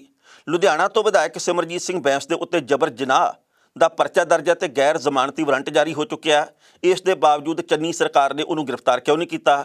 ਮਜੀਠੀਆ ਨੇ ਪੰਜਾਬ ਦੇ ਗ੍ਰਹਿ ਮੰਤਰੀ ਸੁਖਜਿੰਦਰ ਰੰਧਾਵਾ ਦੇ ਪਿਤਾ ਦੇ ਉੱਤੇ ਵੀ ਦੋਸ਼ ਲਾਇਆ ਕਿ ਉਹਨਾਂ ਦੀ ਪਾਕਿਸਤਾਨ ਦੀ ਖੁਫੀਆ ਏਜੰਸੀ ISI ਦੇ ਨਾਲ ਗੰਢ ਸੰਢ ਸੀ। ਮਜੀਠੀਆ ਨੇ ਕਿਹਾ ਕਿ ਹਾਈ ਕੋਰਟ ਵਿੱਚ ਜ਼ਮਾਨਤ ਤੇ ਸੁਣਵਾਈ ਹੋਈ, ਮੇਰੇ ਵਕੀਲਾਂ ਨੇ ਮੰਗ ਕੀਤੀ ਕਿ ਸਾਨੂੰ ਸੁਪਰੀਮ ਕੋਰਟ ਜਾਣ ਤੇ ਨਾਮਜ਼ਦਗੀ ਕਾਗਜ਼ ਦਾਖਲ ਕਰਨ ਦਾ ਸਮਾਂ ਦਿੱਤਾ ਜਾਵੇ। ਹਾਈ ਕੋਰਟ ਨੇ ਕਿਹਾ ਕਿ ਉਹ ਇਸ ਨੂੰ ਕੰਸੀਡਰ ਕਰਨਗੇ। ਮੈਂ ਉਦੋਂ 4 ਵਜੇ ਤੱਕ ਮੋਹਾਲੀ ਕੋਰਟ ਦੇ ਵਿੱਚ ਬੈਠ ਗਿਆ ਸੀ। ਮੇਰੀ ਸਰੈਂਡਰ ਕਰਨ ਦੀ ਪੂਰੀ ਤਿਆਰੀ ਸੀ। ਵਕੀਲਾਂ ਨੇ ਲਿਖਤੀ ਆਰਡਰ ਆਉਣ ਤੋਂ ਪਹਿਲਾਂ ਰੁਕਣ ਨੂੰ ਕਿਹਾ। ਹਾਈ ਕੋਰਟ ਦੇ ਆਦੇਸ਼ ਆਉਣ ਤੋਂ ਪਹਿਲਾਂ ਹੀ ਪੁਲਿਸ ਨੇ ਮੇਰੇ ਘਰ ਦੇ ਵਿੱਚ ਰੇਡ ਸ਼ੁਰੂ ਕਰ ਦਿੱਤੀ। ਮੇਰੀ ਕਰੋਨਾ ਪੀੜਤ ਪਤਨੀ ਤੇ 8 ਸਾਲ ਦਾ ਬੇਟਾ ਪੋਜ਼ਿਟਿਵ ਹੈ। 80 ਸਾਲ ਦੀ ਮਾਂ ਵੀਲ ਚੇਅਰ ਤੇ ਹੈ। 10 ਸਾਲ ਦਾ ਬੇਟਾ ਉਹਨਾਂ ਦੀ ਦੇਖਭਾਲ ਕਰਦਾ ਹੈ। ਪੁਲਿਸ ਨੇ ਜਾ ਕੇ ਉਹਨਾਂ ਨੂੰ ਤੰਗ ਪਰੇਸ਼ਾਨ ਕੀਤਾ। ਮਜੀਠੀਆ ਨੇ ਕਿਹਾ ਕਿ ਸੀਐਮ ਚਰਨਜੀਤ ਚੰਨੀ ਦੀ ਸਾਲੀ ਦੇ ਪੁੱਤ ਤੋਂ 10 ਕਰੋੜ ਰੁਪਈਆ ਕੈਸ਼ ਤੇ 12 ਲੱਖ ਰੁਪਏ ਦੀ ਘੜੀ ਮਿਲੀ ਹੈ, ਜਦ ਕਿ ਉਹਨਾਂ ਦੀ ਕੈਪੀਟਲ ਇਨਵੈਸਟਮੈਂਟ 18 ਲੱਖ ਰੁਪਏ ਹੈ। ਇਸ ਮਾਮਲੇ ਦੇ ਵਿੱਚ ਚੰਨੀ ਦੇ ਖਿਲਾਫ ਕਿਉਂ ਨਹੀਂ ਕਾਰਵਾਈ ਕੀਤੀ ਜਾ ਰਹੀ? ਮਜੀਠੀਆ ਨੇ ਕਿਹਾ ਕਿ ਇੱਕ ਆਡੀਓ ਦੇ ਜ਼ਰੀਏ ਪਤਾ ਲੱਗਾ ਕਿ ਭਗੌੜੇ ਯਾਨੀ ਕਿ ਪੀਓ ਦੇ ਕਹਿਣ ਦੇ ਉੱਤੇ ਡੀਜੀਪੀ ਸਿਧਾਰਥ ਚਟੋਪਾਧਿਆਏ ਨੇ ਪੁਲਿਸ ਵਾਲਿਆਂ ਦੀ ਟਰਾਂਸਫਰ ਕੀਤੀ ਸੀ। ਇਸ ਤੋਂ ਇਲਾਵਾ ਬਿਕਰਮ ਸਿੰਘ ਮਜੀਠੀਆ ਨੇ ਕਈ ਹੋਰ ਵੀ ਖੁਲਾਸੇ ਕੀਤੇ ਨੇ, ਜਿਹਦੇ ਕਰਕੇ ਪੰਜਾਬ ਦੀ ਰਾਜਨੀਤੀ ਦੇ ਵਿੱਚ ਕਾਫੀ ਗਰਮੀ ਆ ਗਈ ਹੈ। ਇਸ ਖਬਰ ਤੇ ਟਿੱਪਣੀ ਕਰਦਾ ਦੋਸਤੋ, ਪਹਿਲੀ ਗੱਲ ਤਾਂ ਅਸੀਂ ਕਹਾਂਗੇ, ਜਿਵੇਂ ਪੰਜਾਬ ਵਿਧਾਨ ਸਭਾ ਦੀਆਂ ਵੋਟਾਂ ਪੈਣ ਦੇ ਦਿਨ ਘਟਦੇ ਜਾਂਦੇ ਆ, ਉਵੇਂ ਪੰਜਾਬ ਦੇ ਵਿੱਚ ਰਾਜਨੀਤਿਕ ਪਾਰਾ ਸਿਖਰ ਦੇ ਵੱਲ ਵੱਧਦਾ ਜਾਂਦਾ ਹੈ। 20 ਤਰੀਕ ਨੂੰ ਵੋਟਾਂ ਪੈਣੀਆਂ, ਅੱਜ 27 ਤਰੀਕ ਹੈ, ਮਤਲਬ ਇਹ ਹੈ ਵੀ ਹੁਣ ਦਿਨ 25 ਵੀ ਬਾਕੀ ਨਹੀਂ ਰਹੇ ਤੇ ਇਸ ਕਰਕੇ ਪੰਜਾਬ ਦੀ ਰਾਜਨੀਤੀ ਦੇ ਵਿੱਚ ਹਰ ਰੋਜ਼ ਉਬਾਲ ਆਉਣਾ ਸੁਭਾਵਿਕ ਹੈ। ਪਰ ਇਸ ਵਕਤ 2 ਗੱਲਾਂ ਦੇ ਵੱਲ ਸਭ ਦਾ ਧਿਆਨ ਟਿਕਿਆ ਹੋਇਆ ਕਿ ਸੁਖਪਾਲ ਸਿੰਘ ਖਹਿਰਾ ਨੂੰ ਹਾਈ ਕੋਰਟ ਨੇ ਸੁਣਵਾਈ ਕਰਨ ਤੋਂ ਬਾਅਦ ਜਿਹੜਾ ਫੈਸਲਾ ਰਾਖਵਾਂ ਰੱਖ ਲਿਆ, ਇਸ ਮਾਮਲੇ ਦੇ ਵਿੱਚ ਕੋਈ ਰਾਹਤ ਮਿਲੂ, ਕੀ ਜ਼ਮਾਨਤ ਮਿਲੂ, ਇਹਦੇ ਵੱਲ ਸਭ ਦੀ ਨਿਗਾਹ ਟਿਕੀ ਹੋਈ ਹੈ। ਕਿਉਂਕਿ ਇਹ ਗੱਲ ਕਹੀ ਗਈ ਹੈ ਸੁਖਪਾਲ ਸਿੰਘ ਖਹਿਰਾ ਦੇ ਪੱਖੋਂ ਵਕੀਲਾਂ ਦੇ ਵੱਲੋਂ ਮਾਣਯੋਗ ਅਦਾਲਤ ਦੇ ਵਿੱਚ, ਤੇ ਈਡੀ ਨੂੰ ਇਸ ਮਾਮਲੇ ਦੇ ਉੱਤੇ ਨੋਟਿਸ ਵੀ ਜਾਰੀ ਕਰ ਦਿੱਤਾ ਗਿਆ ਕਿ ਸੁਖਪਾਲ ਖਹਿਰਾ ਨੂੰ ਨਾਮਜ਼ਦਗੀ ਕਾਗਜ਼ ਦਾਖਲ ਕਰਨ ਦੇ ਲਈ ਰਾਹਤ ਦਿੱਤੀ ਜਾਵੇ, ਜ਼ਮਾਨਤ ਦੇਣੀ ਚਾਹੀਦੀ ਹੈ ਤਾਂ ਜੋ ਉਹ ਆਪਣਾ ਚੋਣ ਲੜਨ ਦੇ ਅਧਿਕਾਰ ਦੀ ਵਰਤੋਂ ਸਹੀ ਤਰੀਕੇ ਨਾਲ ਕਰ ਸਕਣ। ਦੂਜੇ ਪਾਸੇ ਵਿਰੋਧ ਤਾਂ ਉਹਨਾਂ ਦੀ ਇਸ ਗੱਲ ਦੀ ਵੀ ਹੋ ਰਹੀ ਹੈ। ਰਾਣਾ ਗੁਰਜੀਤ ਸਿੰਘ ਇਸ ਗੱਲ ਦੇ ਖਿਲਾਫ ਲਗਾਤਾਰ ਮੋਰਚਾ ਖੋਲ੍ਹੀ ਬੈਠੇ ਆ ਕਿ ਸੁਖਪਾਲ ਖਹਿਰਾ ਦੇ ਉੱਤੇ ਇਹੋ ਜਿਹੇ ਦੋਸ਼ ਹੈ, ਜੇਲ੍ਹ ਦੇ ਵਿੱਚ ਹੈ, ਈਡੀ ਦਾ ਮਾਮਲਾ, ਮਨੀ ਲਾਂਡਰਿੰਗ ਦਾ ਮਾਮਲਾ, ਇਸ ਕਰਕੇ ਉਹਨੂੰ ਟਿਕਟ ਕਿਉਂ ਦਿੱਤੀ ਗਈ, ਉਹਦੀ ਟਿਕਟ ਕੱਟ ਦਿੱਤੀ ਜਾਵੇ, ਉਹਨੂੰ ਪਾਰਟੀ ਦੇ ਵਿੱਚੋਂ ਬਾਹਰ ਕੱਢ ਦਿੱਤਾ ਜਾਵੇ। ਇਹ ਉਹਨਾਂ ਦੀ ਨਿੱਜੀ ਜੰਗ ਆ ਜਿਹੜੀ ਉਹ ਬਹੁਤ ਵੱਡੇ ਪੱਧਰ ਦੇ ਉੱਤੇ ਛਿੜੀ ਹੋਈ ਹੈ। ਉਸ ਤੋਂ ਅਗਲੀ ਗੱਲ ਇਹ ਹੈ ਵੀ ਹੁਣ ਜਿਵੇਂ ਬਿਕਰਮ ਸਿੰਘ ਮਜੀਠੀਆ ਦੀ ਜ਼ਮਾਨਤ ਅਰਜ਼ੀ ਦੇ ਉੱਤੇ ਸਵਾਲ ਖੜੇ ਹੋਏ ਆ, ਕਿਉਂਕਿ ਲੰਘੇ ਕੱਲ੍ਹ ਵੀ ਪਤਾ ਲੱਗਾ ਕਿ ਪੁਲਿਸ ਦੇ ਵੱਲੋਂ ਕਈ ਥਾਵਾਂ ਦੇ ਉੱਤੇ ਛਾਪੇਮਾਰੀ ਕਰਨ ਦੀ ਗੱਲ ਕਹੀ ਜਾ ਰਹੀ ਸੀ। 2 ਦਿਨ ਪਹਿਲਾਂ ਜਿਸ ਤਰੀਕੇ ਪੰਜਾਬ ਪੁਲਿਸ ਦੇ ਵੱਖੋ ਵੱਖਰੇ ਵਿਚਾਰ ਆਏ ਆ, ਇਹਦੇ ਉੱਤੇ ਵੀ ਸਵਾਲ ਖੜੇ ਹੋਏ ਆ। ਪਰ ਬਿਕਰਮ ਸਿੰਘ ਮਜੀਠੀਆ ਦਾ ਮੀਡੀਆ ਦੇ ਮੂਹਰੇ ਆਉਣਾ, ਉਹਨਾਂ ਦੇ ਵੱਲੋਂ ਚੰਨੀ ਤੋਂ ਲੈ ਕੇ ਹੋਰ ਵੱਖ-ਵੱਖ ਮੰਤਰੀਆਂ ਤੇ ਅਧਿਕਾਰੀਆਂ ਦੇ ਉੱਤੇ ਸਵਾਲ ਖੜੇ ਕਰਨਾ, ਚੰਨੀ ਸਰਕਾਰ ਦੇ ਉੱਤੇ ਗ੍ਰਹਿ ਮੰਤਰੀ ਦੇ ਉੱਤੇ ਸਵਾਲ ਖੜੇ ਕਰਦਿਆਂ ਇਹ ਕਹਿਣਾ ਕਿ ਜਿਹੜੇ ਦਾਗੀ ਆ ਸਿੱਧੂ ਮੂਸੇਵਾਲਾ ਵਰਗੇ, ਉਹਨਾਂ ਨੂੰ ਟਿਕਟਾਂ ਕਿਹੜੀ ਗੱਲੋਂ ਦਿੱਤੀਆਂ ਗਈਆਂ, ਜਿਹੜੇ ਦਾਗੀ ਆ ਉਹਨਾਂ ਦੀ ਗ੍ਰਿਫਤਾਰੀ ਕਿਉਂ ਨਹੀਂ ਹੁੰਦੀ ਬੈਂਸੁਰਾਂ ਦੀ, ਜਿਹੜੇ ਦਾਗੀ ਆ ਉਹਨਾਂ ਨੂੰ ਟਿਕਟ ਜੇਲ੍ਹ ਦੇ ਵਿੱਚ ਬੈਠਿਆਂ ਨੂੰ ਕਿਹੜੀ ਗੱਲੋਂ ਮਿਲ ਜਾਂਦੀ ਹੈ, ਇਹਦੇ ਪਿੱਛੇ ਕਾਰਨ ਕੀ ਹੈ? ਸਵਾਲਾਂ ਦੇ ਉੱਤਰ ਮਿਲਣੇ ਨਹੀਂ। ਕਿਉਂਕਿ ਪੰਜਾਬ ਦੀ ਰਾਜਨੀਤੀ ਦੇ ਵਿੱਚ ਸਵਾਲ ਕਰਨ ਦੀ ਆਦਤ ਤਾਂ ਹੈਗੀ ਹੈ, ਪਰ ਸਵਾਲ ਦਾ ਉੱਤਰ ਦੇਣ ਦੀ ਥਾਂ ਦੇ ਉੱਤੇ ਉਲਟੇ ਦੋਸ਼ ਲਾਉਣ ਦੀ ਆਦਤ ਵੀ ਹੈਗੀ ਹੈ। ਸੋ ਇਹਨਾਂ ਗੱਲਾਂ ਦਾ ਉੱਤਰ ਮਿਲਣਾ ਚਾਹੀਦਾ, ਜਿਹੜਾ ਕਿ ਹਾਲੇ ਤੱਕ ਮਿਲਣ ਦੀ ਆਸ ਨਹੀਂ। ਪਰ ਅਕਾਲੀ ਦਲ ਇਸ ਗੱਲ ਦੇ ਪ੍ਰਤੀ ਆਸਵੰਦ ਹੈ ਕਿ ਸੁਪਰੀਮ ਕੋਰਟ ਦੇ ਵਿੱਚੋਂ ਸ਼ਾਇਦ ਜ਼ਮਾਨਤ ਮਿਲ ਜੂਗੀ ਬਿਕਰਮ ਸਿੰਘ ਮਜੀਠੀਆ ਨੂੰ। ਜੇ ਜ਼ਮਾਨਤ ਮਿਲ ਜਾਂਦੀ ਹੈ ਤਾਂ ਅਕਾਲੀ ਦਲ ਬਾਗੋ ਬਾਗ ਆ, ਪਰ ਜੇਕਰ ਨਹੀਂ ਮਿਲਦੀ ਤਾਂ ਫਿਰ ਅਕਾਲੀ ਦਲ ਦੇ ਮੂਹਰੇ ਹਰ ਖੇਤਰ ਦੇ ਵਿੱਚ ਇੱਕ ਵੱਡੀ ਚੁਣੌਤੀ ਮੰਨੀ ਜਾ ਰਹੀ ਹੈ। ਇਹਦੇ ਨਾਲ ਮੋਰਲ ਡਾਊਨ ਹੁੰਦਾ, ਇਹਦੇ ਕਰਕੇ ਉਤਸ਼ਾਹ ਦੇ ਉੱਤੇ ਸੱਟ ਵੱਜਦੀ ਹੈ। ਪਿਛਲੇ ਕਈ ਹਫ਼ਤਿਆਂ ਤੋਂ ਇਸ ਗੱਲ ਦੀ ਚਰਚਾ ਚੱਲ ਰਹੀ ਸੀ ਕਿ ਸਿਮਰਜੀਤ ਸਿੰਘ ਬੈਂਸ ਤੇ ਬਲਵਿੰਦਰ ਸਿੰਘ ਬੈਂਸ ਦੀ ਪਾਰਟੀ ਲੋਕ ਇਨਸਾਫ ਪਾਰਟੀ ਹੈ ਜਿਹੜੀ, ਉਹਦਾ ਗੱਠਜੋੜ ਬੀਜੇਪੀ ਜਾਂ ਕਿਸੇ ਹੋਰ ਸਿਆਸੀ ਧਿਰ ਨਾਲ ਹੋ ਜਾਣਾ। ਅਸੀਂ ਵੀ ਇਹ ਜਾਣਕਾਰੀ ਸਾਂਝੀ ਕੀਤੀ ਸੀ ਕਿਉਂਕਿ ਮੀਡੀਆ ਦੇ ਵਿੱਚ ਇਹ ਜਾਣਕਾਰੀ ਆਈ ਕਿ 5 ਸੀਟਾਂ ਇਹਨਾਂ ਨੂੰ ਬੀਜੇਪੀ ਦੇ ਵੱਲੋਂ ਦਿੱਤੀਆਂ ਜਾ ਰਹੀਆਂ ਤੇ ਇਹ ਬੀਜੇਪੀ ਦੇ ਨਾਲ ਗੱਠਜੋੜ ਕਰਨ ਜਾ ਰਹੇ ਆ। ਪਰ ਹੁਣ ਜਿਹੜੀ ਤਾਜ਼ਾ ਸੂਚਨਾ ਮਿਲੀ ਆ, ਉਹ ਕਿਸੇ ਵੀ ਧਿਰ ਦੇ ਨਾਲ, ਕਿਸੇ ਵੀ ਪਾਰਟੀ ਨਾਲ ਗੱਠਜੋੜ ਦੀ ਸੰਭਾਵਨਾ ਸਾਹਮਣੇ ਨਹੀਂ ਆ ਰਹੀ ਤੇ ਆਪਣੇ ਹਿੱਸੇ ਦੇ 24 ਉਮੀਦਵਾਰ ਨੇ ਜਿਹੜੇ ਉਹ ਲੰਘੇ ਕੱਲ੍ਹ ਬੈਂਸ ਦੀ ਪਾਰਟੀ ਦੇ ਵੱਲੋਂ ਐਲਾਨ ਦਿੱਤੇ ਗਏ ਆ। ਯਾਨੀ ਕਿ 5 ਸੀਟਾਂ ਦੇ ਮਾਮਲੇ ਦੇ ਉੱਤੇ ਉਹ ਸਹਿਮਤ ਸ਼ਾਇਦ ਨਹੀਂ ਹੋਏ ਹੋਣੇ, ਜਿਹਦੇ ਕਰਕੇ ਉਹਨਾਂ ਦੇ ਵੱਲੋਂ ਆਪਣੇ ਤੌਰ ਦੇ ਉੱਤੇ ਲੋਕ ਇਨਸਾਫ ਪਾਰਟੀ ਦੇ ਚੋਣ ਨਿਸ਼ਾਨ ਲੈਟਰ ਬਾਕਸ ਦੇ ਉੱਤੇ ਹੀ ਚੋਣ ਲੜਨ ਦੀ ਤਿਆਰੀ ਖਿੱਚ ਲਈ ਗਈ ਹੈ। ਪਰ ਹੁਣ ਸਵਾਲ ਇਹ ਪੈਦਾ ਹੁੰਦਾ ਕਿ ਆਤਮਨਗਰ ਤੇ ਲੁਧਿਆਣੇ ਦੀ ਦੂਜੀ ਸੀਟ ਆ ਜਿਹੜੀ, ਉੱਥੋਂ ਤਾਂ ਬੈਂਸ ਭਰਾ ਜਿੱਤ ਜਾਂਦੇ ਆ ਹਰ ਵਾਰ, ਪਰ ਕੀ ਪੰਜਾਬ ਦੇ ਬਾਕੀ ਹਿੱਸਿਆਂ ਦੇ ਵਿੱਚ ਸੋਹਣਾ ਪ੍ਰਦਰਸ਼ਨ ਕਰ ਸਕਣਗੇ? ਕੀ ਕਿਸੇ ਹੋਰ ਥਾਂ ਤੋਂ 1-2 ਸੀਟਾਂ ਕੱਢਣ ਦੇ ਸਮਰੱਥ ਹੋ ਸਕਣਗੇ? ਹਾਲ ਦੀ ਘੜੀ ਤਾਂ ਇਹ ਗੱਲ ਦੂਰ ਦੀ ਕੌਡੀ ਵਰਗੀ ਪ੍ਰਤੀਤ ਹੁੰਦੀ ਹੈ, ਪਰ ਰਾਜਨੀਤੀ ਦੇ ਵਿੱਚ ਕੁਝ ਵੀ ਪੱਕਾ ਨਹੀਂ ਕਿਹਾ ਜਾ ਸਕਦਾ। ਸ਼ਾਇਦ ਕੋਈ ਨਾ ਕੋਈ ਚਮਤਕਾਰ ਹੋ ਜੇ, ਕੱਲ੍ਹ ਨੂੰ ਅਚਾਨਕ ਕੋਈ ਨਾ ਕੋਈ ਇਹੋ ਜਿਹਾ ਵਹਾਅ ਬਣੇ ਜਿਹਦੇ ਕਰਕੇ ਬਾਕੀ ਸਾਰੇ ਰੁੜ ਜਾਣ ਤੇ ਬੈਂਸ ਭਰਾਵਾਂ ਦੀ ਪਾਰਟੀ ਹੈ ਜਿਹੜੀ ਉਹ ਫਿਰ 1 ਨੰਬਰ ਦੇ ਉੱਤੇ ਆ ਜੇ। ਕੋਈ ਚਮਤਕਾਰ ਹੋ ਜੇ ਤਾਂ ਇਹ ਵੀ ਮੰਨਿਆ ਜਾ ਸਕਦਾ। ਪਰ ਪਹਿਲਾਂ ਇਸ ਰਿਪੋਰਟ ਦਾ ਵੇਰਵਾ ਤੇ ਫਿਰ ਕਰਾਂਗੇ ਟਿੱਪਣੀ। ਪੰਜਾਬ ਦੇ ਵਿੱਚ ਲੋਕ ਇਨਸਾਫ ਪਾਰਟੀ ਦਾ ਇਸ ਵਾਰ ਕਿਸੇ ਨਾਲ ਵੀ ਗੱਠਜੋੜ ਨਹੀਂ ਹੋਇਆ। ਕਿਸੇ ਵੀ ਪਾਰਟੀ ਤੋਂ ਜ਼ਿਆਦਾ ਟਿਕਟਾਂ ਨਾ ਮਿਲ ਸਕਣ ਕਰਕੇ ਬੈਂਸ ਭਰਾ ਆਪਣੇ ਹੀ ਦਮ ਦੇ ਉੱਤੇ ਚੋਣ ਲੜਨਗੇ। ਪਾਰਟੀ ਨੇ ਪੰਜਾਬ ਦੀਆਂ ਕੁੱਲ 24 ਸੀਟਾਂ ਦੇ ਉੱਤੇ ਆਪਣੇ ਉਮੀਦਵਾਰ ਉਤਾਰ ਦਿੱਤੇ ਨੇ। ਇਹਦੇ ਵਿੱਚ 7 ਸਿਰਫ ਲੁਧਿਆਣਾ ਤੋਂ ਹੀ ਨੇ। ਬੈਂਸ ਭਰਾ ਆਪਣੀਆਂ ਪੁਰਾਣੀਆਂ ਸੀਟਾਂ ਤੋਂ ਹੀ ਚੋਣ ਲੜਨਗੇ, ਯਾਨੀ ਕਿ ਸਿਮਰਜੀਤ ਸਿੰਘ ਬੈਂਸ ਆਤਮਨਗਰ ਤੋਂ ਤੇ ਬਲਵਿੰਦਰ ਸਿੰਘ ਬੈਂਸ ਲੁਧਿਆਣਾ ਸਾਊਥ ਤੋਂ ਚੋਣ ਲੜਨਗੇ। ਬੈਂਸ ਭਰਾਵਾਂ ਨੇ ਪਿਛਲੀ ਵਾਰ 2017 ਦੇ ਵਿੱਚ ਵਿਧਾਨ ਸਭਾ ਚੋਣ ਆਮ ਆਦਮੀ ਪਾਰਟੀ ਨਾਲ ਮਿਲ ਕੇ ਲੜੀ ਸੀ। ਇਹਨਾਂ ਨੂੰ ਆਮ ਆਦਮੀ ਪਾਰਟੀ ਨੇ 5 ਟਿਕਟਾਂ ਦਿੱਤੀਆਂ ਸਨ, ਪਰ ਉਹ 2 ਟਿਕਟਾਂ ਦੇ ਉੱਤੇ ਹੀ ਜਿੱਤ ਹਾਸਲ ਕਰ ਸਕੇ ਸਨ। ਸਿਮਰਜੀਤ ਸਿੰਘ ਬੈਂਸ ਇਸ ਵਕਤ ਕਾਂਗਰਸ ਤੇ ਭਾਜਪਾ ਦੋਨਾਂ ਪਾਰਟੀਆਂ ਦੇ ਸੀਨੀਅਰ ਨੇਤਾਵਾਂ ਦੇ ਸੰਪਰਕ ਦੇ ਵਿੱਚ ਸਨ। ਦੋਵਾਂ ਦੇ ਵੱਲੋਂ ਹੀ ਉਹਨਾਂ ਨੂੰ ਸਰਕਾਰ ਬਣਨ ਦੇ ਉੱਤੇ ਕਈ ਤਰ੍ਹਾਂ ਦੇ ਫਾਇਦੇ ਦੇਣ ਦੀ ਗੱਲ ਕੀਤੀ ਗਈ ਸੀ। ਪਹਿਲਾਂ ਇਹ ਵੀ ਗੱਲ ਚੱਲੀ ਸੀ ਕਿ ਸਿਮਰਜੀਤ ਸਿੰਘ ਬੈਂਸ ਕਾਂਗਰਸ ਜੁਆਇਨ ਕਰ ਸਕਦੇ ਨੇ, ਪਰ ਇੰਜ ਨਹੀਂ ਹੋਇਆ। ਬਾਅਦ ਦੇ ਵਿੱਚ ਗੱਠਜੋੜ ਦੀ ਗੱਲ ਚੱਲੀ, ਪਰ ਇਹ ਵੀ ਤਰੀਕਾ ਸਫਲ ਨਹੀਂ ਹੋਇਆ। ਬੈਂਸ ਭਰਾ ਦੋਵਾਂ ਹੀ ਪਾਰਟੀਆਂ ਦੇ ਕੋਲੋਂ 15-15 ਸੀਟਾਂ ਦੀ ਮੰਗ ਕਰ ਰਹੇ ਸਨ, ਯਾਨੀ ਕਿ ਕਾਂਗਰਸ ਦੇ ਕੋਲੋਂ ਵੀ 15 ਤੇ ਬੀਜੇਪੀ ਦੇ ਕੋਲੋਂ ਵੀ ਉਹ 15 ਸੀਟਾਂ ਚਾਹੁੰਦੇ ਸਨ। ਇਸੇ ਕਰਕੇ ਹੀ ਉਹਨਾਂ ਦਾ ਗੱਠਜੋੜ ਕਿਸੇ ਪਾਰਟੀ ਨਾਲ ਨਹੀਂ ਹੋ ਸਕਿਆ। ਇਸ ਖਬਰ ਦੇ ਉੱਤੇ ਟਿੱਪਣੀ ਕਰਦਾ ਦੋਸਤੋ, ਪਹਿਲੀ ਗੱਲ ਤਾਂ ਅਸੀਂ ਕਹਾਂਗੇ ਬੈਂਸ ਭਰਾਵਾਂ ਦੀ ਲੋਕ ਇਨਸਾਫ ਪਾਰਟੀ ਦਾ ਗੱਠਜੋੜ ਕਿਸੇ ਵੀ ਪਾਰਟੀ ਦੇ ਨਾਲ ਟਿਕਟਾਂ ਦੀ ਵੰਡ ਦੇ ਮਾਮਲੇ ਦੇ ਉੱਤੇ ਉਵੇਂ ਹੀ ਨਹੀਂ ਹੋਇਆ ਜਿਵੇਂ ਕਿ ਕਿਸਾਨਾਂ ਦੇ ਸੰਯੁਕਤ ਸਮਾਜ ਮੋਰਚੇ ਦਾ ਆਮ ਆਦਮੀ ਪਾਰਟੀ ਦੇ ਨਾਲ ਟਿਕਟਾਂ ਦੀ ਵੰਡ ਦੇ ਕਰਕੇ ਗੱਠਜੋੜ ਨਹੀਂ ਹੋਇਆ। ਉਹ ਵੀ ਇਕੱਲੇ ਤੌਰ ਦੇ ਉੱਤੇ ਚੋਣ ਲੜ ਰਹੇ ਆ। ਹਾਲਾਂਕਿ ਇਹ ਗੱਲ ਵੱਖਰੀ ਆ ਕਿ ਚੜੂਨੀ ਦੀ ਕਿਸਾਨ ਸੰਘਰਸ਼ ਕਮੇਟੀ ਆ, ਜਿਹੜੀ ਸੰਯੁਕਤ ਸੰਘਰਸ਼ ਕਮੇਟੀ, ਉਹਦੇ ਨਾਲ ਮਿਲ ਕੇ ਗੱਠਜੋੜ ਕਰਕੇ ਚੋਣ ਲੜ ਰਹੇ ਆ। ਪਰ ਆਮ ਆਦਮੀ ਪਾਰਟੀ ਦੇ ਨਾਲ ਇਸੇ ਕਰਕੇ ਗੱਠਜੋੜ ਨਹੀਂ ਹੋਇਆ ਕਿਉਂਕਿ ਉਹ ਚਾਹੁੰਦੇ ਸੀ 60 ਸੀਟਾਂ, ਯਾਨੀ ਕਿ ਕਿਸਾਨ ਆਗੂ, ਤੇ ਉਹ ਦਿੰਦੇ ਸੀ 10 ਤੋਂ ਲੈ ਕੇ 15 ਸੀਟਾਂ। ਉਸੇ ਤਰੀਕੇ ਦੇ ਨਾਲ ਹੀ 5 ਸੀਟਾਂ ਮਿਲਦੀਆਂ ਸੀ ਇਹਨਾਂ ਨੂੰ ਬੈਂਸ ਭਰਾਵਾਂ ਨੂੰ ਬੀਜੇਪੀ ਦੇ ਵੱਲੋਂ, ਇਹ ਮੰਗਦੇ ਸੀ 15 ਤੇ ਗੱਠਜੋੜ ਇੱਥੇ ਸਿਰੇ ਲੱਗਿਆ। ਪਰ ਐਤਕੀ ਸਿਮਰਜੀਤ ਸਿੰਘ ਬੈਂਸ ਦੇ ਉੱਤੇ ਦਬਾਅ ਵੱਧ ਹੋਣਾ ਕੁਦਰਤੀ ਹੈ। ਪਿਛਲੇ ਦਿਨੀ ਪੋਸਟਰ ਲਾਉਣ ਦੇ ਮਾਮਲੇ ਦੇ ਉੱਤੇ ਉੱਥੇ ਹਿੰਸਕ ਝੜਪ ਵੀ ਹੁੰਦੀ ਬਚੀ ਹੈ ਆਤਮਨਗਰ ਦੇ ਵਿੱਚ। ਉੱਥੇ ਕਮਲਜੀਤ ਸਿੰਘ ਕੜਵਲ ਦੇ ਨਾਲ ਮੁਕਾਬਲਾ। ਕੜਵਲ ਕਿਸੇ ਵੇਲੇ ਹਿੱਕ ਦਾ ਵਾਲ ਸੀ ਸਿਮਰਜੀਤ ਸਿੰਘ ਬੈਂਸ ਦੇ। ਅੱਜ ਕੱਲ੍ਹ ਰਾਜਨੀਤਿਕ ਵਿਰੋਧਤਾ ਤੋਂ ਗੱਲ ਦੁਸ਼ਮਣੀ ਤੱਕ ਪਹੁੰਚੀ ਹੋਈ ਹੈ। ਸੋ ਵਕਤ ਬਿਆਨ ਕਰੂਗਾ ਇੱਥੇ ਕੌਣ ਬਾਜ਼ੀ ਮਾਰੂ ਕੌਣ ਨਹੀਂ, ਪਰ ਰਾਜਨੀਤੀ ਦੇ ਵਿੱਚ ਗੱਠਜੋੜ ਹੋ ਜਾਣਾ ਤੇ ਹੁੰਦੇ ਟੁੱਟ ਜਾਣਾ ਕੋਈ ਨਵੀਂ ਨਕੋਰ ਗੱਲ ਨਹੀਂ। ਬਹੁਤ ਚਿਰਾਂ ਤੋਂ ਇਹ ਸਾਰਾ ਕੁਝ ਹੁੰਦਾ। ਖਬਰਾਂ ਦੋਸਤੋ ਕਈ ਹੋਰ ਵੀ ਸਨ, ਪਰ ਜੋ ਵਕਤ ਦੀ ਘਾਟੇ ਰੁਕਣ ਦਾ ਇਸ਼ਾਰਾ ਕਰ ਰਹੀ ਹੈ। ਕੱਲ੍ਹ ਨੂੰ ਇਸੇ ਵੇਲੇ ਖਬਰ ਦੀ ਖਬਰ ਲੈ ਕੇ ਫਿਰ ਹਾਜ਼ਰ ਹੋਵਾਂਗੇ। ਉਦੋਂ ਤੱਕ ਲਈ ਆਗਿਆ ਦਿਓ। ਬਹੁਤ ਬਹੁਤ ਮਿਹਰਬਾਨੀ।